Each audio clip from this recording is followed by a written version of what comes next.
Good morning, students. Class plus 2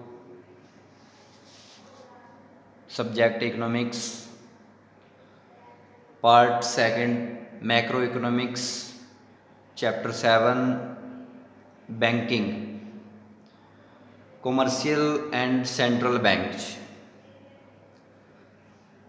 सबसे पहले बेटे हम पढ़ेंगे कि बैंकिंग क्या है। अब बैंकिंग नाम से हमें ये स्पष्ट हो गया कि बैंक के बारे में बातें करता है बेटे ये लेसन, कि बैंक क्या है, बैंक कितने प्रकार के होते हैं, बैंक के क्या क्या कार्य हैं। इस चैप्टर में आप ये पढ़ोगे बेटे। अब सबसे पहले आता है बैंकिंग। कहता बैंकिंग किसे कहते हैं। 2 नंबर में क्वेश्चन पुट किया जाएगा बेटे। कहता उधार देने अथवा जमा निवेश के उद्देश्य से जमा रूप में जनता से मुद्रा स्वीकार करना तथा मांगने पर चेक, ड्राफ्ट, आदेश तथा अन्य किसी प्रकार से भुगतान करना ही बैंकिंग कहलाता है जी। यानी कि उधार देना। अब बैंक में हम जाते हैं तो बैंक क्या करता है, हमें उधार देता है बेटे। और जमा निवेश यानी कि हमने जो निवेश किया, इन्वेस्टमेंट करने के उद्देश्य से भी हम पैसे को जमा करवाते हैं बैंक में।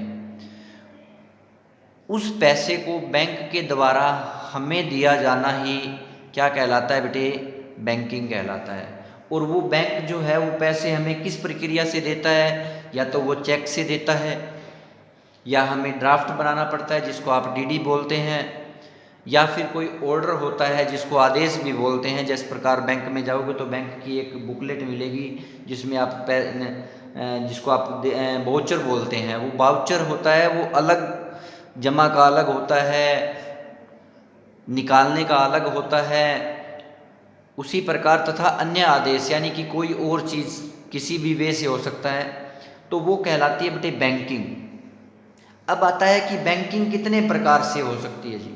कहता बैंकिंग में बैंक 2 प्रकार के होते हैं। First is commercial bank and second is central bank. अब आता है कॉमर्शियल बैंक क्या है, जिसको हिंदी में वाणिज्यिक बैंक कहा जाता है बेटे। कहता वाणिज्यिक बैंक वे बैंक हैं जो लाभ कमाने के उद्देश्य से बैंकिंग का कार्य करते हैं। यानी कि जिन बैंकों का मुख्य उद्देश्य क्या होता है, अधिकतम से अधिकतम लाभ प्राप्त करना होता है। हम देसी भाषा में ये भी कह सकते हैं बेटे कि प्राइवेट संस्था है, ये एक गैर सरकारी संस्था है। कि वाणिज्य बैंक एक ऐसी गैर सरकारी वित्तीय संस्था है जो लोगों के जमा स्वीकार करती है और ऋण देने का भी कार्य करती है, और जिसका मुख्य उद्देश्य क्या होता है, जिसका मुख्य उद्देश्य अधिकतम से अधिकतम लाभ प्राप्त करना होता है बेटे। अब आपसे पूछे जाएंगे कि वाणिज्य बैंक के क्या क्या कार्य हैं, तो सबसे पहले क्या हो गया, जमा स्वीकार करती है, लोगों को ऋण देती है, मुख्य उद्देश्य क्या होता है, अधिकतम से अधिकतम लाभ प्राप्त करना होता है। अब पढ़ा आपने वाणिज्य बैंक के बाद बेटे पढ़ो आप केंद्रीय बैंक किसे कहते हैं। What do you think by central bank. केंद्रीय बैंक देश की समस्त बैंकिंग प्रणाली का सर्वोच्च बैंक है, यानी कि देश का सबसे बड़ा बैंक है।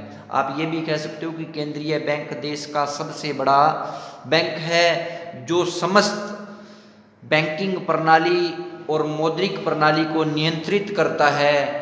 वो बैंक केंद्रीय बैंक कहलाता है। अर्थात संपूर्ण अर्थव्यवस्था यानी कि जो हमारी फुली इकोनॉमिक है उसको कंट्रोल में करता है, वो बैंक कौन सा कहलाता है बेटे, वो बैंक केंद्रीय बैंक कहलाता है। जिसका मुख्य उद्देश्य क्या होता है, नोट जारी करना। यानी कि जो करेंसी होती है वो कौन जारी करता है, सेंट्रल बैंक करता है। आपको 5 रुपये का 10 रुपये का नोट, 20 रुपये का नोट, 100 रुपये का नोट, 500 रुपये का नोट या 2000 रुपये का नोट है, उसके ऊपर हमेशा लिखा होता है बेटे रिजर्व बैंक ऑफ इंडिया, यानी कि भारत का केंद्रीय बैंक। और जिसका मुख्य उद्देश्य क्या होता है बेटे, नोट जारी करना और जो साख नियंत्रण है यानी कि क्रेडिट कंट्रोल करता है, यानी कि जो हमारी साख को नियंत्रित करती है। अब साख नियंत्रण क्वेश्चन बनता है बेटे कि what do you think by credit creation, कि साख का निर्माण कैसे होता है। अब कोई भी बैंक होता है ना बेटे, उसका मुख्य उद्देश्य क्या होता है कि साख का निर्माण करे, यानी कि जो उसके पास पैसे हैं, जितना उसके पास प्रारंभिक जमा है उससे अधिक रुपया लोगों को उधार देना, वो क्या कहलाती है बेटे, साख का निर्माण करना कहलाता है जी। अब सम इम्पोर्टेंट नोट्स हैं बेटे, या क्वेश्चन भी कह सकते हो आप, जो एक एक नंबर में या मल्टीपल चॉइस में आपसे पूछ लिए जाते हैं कि भारत का, संसार का सबसे पहला जो केंद्रीय बैंक है उसकी स्थापना कहाँ हुई, तो उसकी स्थापना कहाँ हुई बेटे, उसकी स्थापना स्वीडन में हुई 1668 में, यानी कि 1668 में। परंतु वास्तव में जो इसका आरंभ था ना, वो कब हुआ, 1694 में। और उसकी स्थापना कौन से बैंक के रूप में हुई, बैंक ऑफ इंग्लैंड के बाद हुई बेटे, यानी कि बैंक ऑफ इंग्लैंड के बाद में इसकी स्थापना हुई, जो पहला केंद्रीय बैंक बना बेटे। सेकंड कहता है ये जो केंद्रीय बैंक है ना बेटे, इसको किस किस नाम से जाना जाता है। इंडिया में इसे रिजर्व बैंक ऑफ इंडिया कहा जाता है, इंग्लैंड में कहो तो आप क्या कहोगे, बैंक ऑफ इंग्लैंड।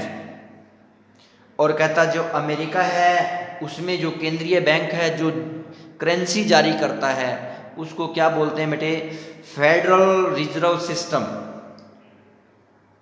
अब एक बात यहाँ ध्यान रखनी है बेटे आपको कि जो बैंक है केंद्रीय बैंक, वो नोट जारी करता है, जितने भी कागजी नोट हैं, परंतु जितने भी सिक्के हैं बेटे, चाहे वो 1 रुपये का सिक्का हो, चाहे वो 50 पैसे का सिक्का हो, चाहे 2 रुपये का सिक्का हो, उनको कौन जारी करता है बेटे, उन सिक्कों को भारत सरकार जारी करती है।